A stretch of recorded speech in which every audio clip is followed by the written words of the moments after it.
গোস্তগুলো পাইকারি দরে খাইলে জম্মের খাওয়া, তারপরে হাড্ডিগুলি দিয়ে সার তৈরি করলে এই পশু তোমাকে পাহারা দিল বাড়িতে, কুত্তায় সারা রাত পাহারা দেয় তোমার বাড়িতে।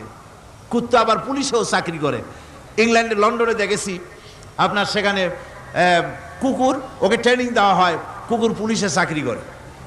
কোনো পুলিশ আছে হাবিলদার, সাব ইন্সপেক্টর, তবে কুত্তা জানে না যে সাব ইন্সপেক্টর কিনা আসে।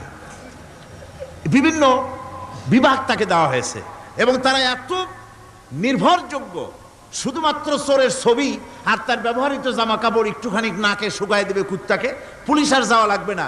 এই কুত্তা পুলিশই যথেষ্ট। খুঁজা চোর যদি একবার তার নজরে এসে যায় আর ছাড়াছাড়ি নাই, তাকে হাজির করবে, পুলিশের সামনে এনে হাজির করবে। তো এই কুকুর বাড়িতে পাহারা দিচ্ছে আপনার জন্য, তারপরে পুলিশের দায়িত্ব পালন করতেছে। মানুষ মরে গেলে কোথায় মরেছে সেগুলি সন্ধান করে নিয়ে আসতেছে।